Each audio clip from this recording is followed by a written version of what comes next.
வாழ்க்கையில எல்லாருக்கும் பிரச்சனை மற்றும் குழப்பம் இருக்கு. ஆனா, யார் யார் எப்படி எப்படி ஹேண்டில் பண்றாங்கங்கிறது தான் விஷயம். ஏதாவது மனுஷன் நீங்க பார்த்துருக்கீங்களா? பிரச்சனையே இல்ல, எப்பவுமே நான் சந்தோஷமா இருக்கேன்னு யாராவது சொல்வாங்களா? உங்களோட வாழ்க்கையில நெறைய சந்தோஷங்கள், சவால்கள் எல்லாமே இருக்க தான் செய்யும். ஆனா, அத எப்படி நம்ம ஹேண்டில் பண்றோங்கிறத நம்ம கத்துக்கிட்டே ஆகணும். உங்களோட வாழ்க்கைய வேற யாராவது வாழ முடியுமா?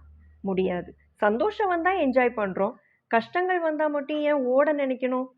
அதையும் தான் ஒரு கை பார்த்துடலாமேன்னு மனச தெளிவா வச்சுக்கோங்க. இங்க ஒரு குட்டி கதை பார்க்கலாம். ஒரு கிராமத்துல அர்ஜுன்ங்கிற முனிவர் அமைதியா வாழ்ந்து வரார். அவர் அவருடைய ஞானம் மற்றும் அமைதியான வாழ்க்கையால பிரபலமானவர். தினமும் அவரை பார்க்கறதுக்கு நெறைய பேர் நெறைய பக்கத்து கிராமங்கள்ல இருந்து வந்து அவங்களோட சந்தேகங்கள், சிக்கல்கள சொல்லி ஆலோசனை கேட்டு போறாங்க.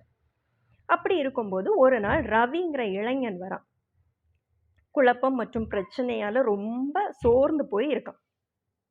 குருவே, என் வாழ்க்கை எப்போதுமே ரொம்ப குழப்பமும் பிரச்சனையும் நிறைந்ததாவே இருக்கு.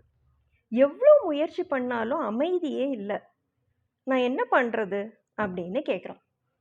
முனிவர் உடனே சிரிச்சுக்கிட்டு, என் கூட வா அப்படின்னு ஒரு நதி பக்கத்துல கூட்டிட்டு போறார். நதியோட ஓரத்துல நின்னு ஒரு கிண்ணம் எடுக்கிறாரு. அதுல நதியோட நீரை நிரப்புனாரு. ஒரு பிடி உப்பு போட்டு கலக்கி குடிக்க சொல்றாரு ரவிய. ரவி குடிக்கிறான். குடிச்ச உடனே உப்பு கக்கிது. துப்பிடுறான். முனிவர் சிரிக்கிறாரு. நதியோட நடுவுல எடுத்துட்டு போறாரு. இப்ப டைரக்டாவே தண்ணிய குடி அப்படின்னு சொல்றாரு.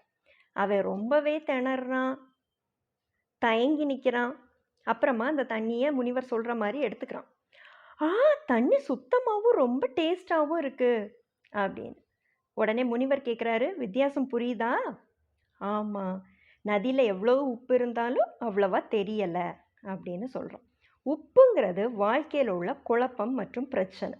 உன் மனம் கிண்ணம் போல சிறியதா இருந்துன்னா சின்ன பிரச்சனைகளே உன்னை ஆழமா பாதிக்கும். ஆனா உன் மனசு ரொம்ப ப்ராட் மைண்டடா இருந்துன்னா அதே பிரச்சனைகள் உன்னை எந்த விதமும் தொந்தரவு பண்ணாது, நீ ஈஸியா கடந்து போயிடுவ. அப்படி சொன்ன உடனே ரவி ரொம்ப தெளிவாயிட்டான்.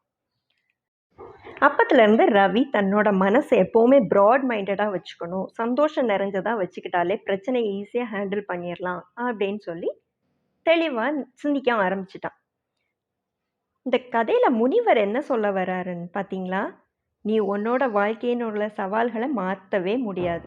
ஆனால் மனசை தெளிவாக வச்சுக்கிட்டா ஈஸியாக ஹேண்டில் பண்ணிடலாம். இதே மாதிரி மறுபடியும் வேற ஒரு நல்ல கதையில் சந்திக்கிறேன். பாய்.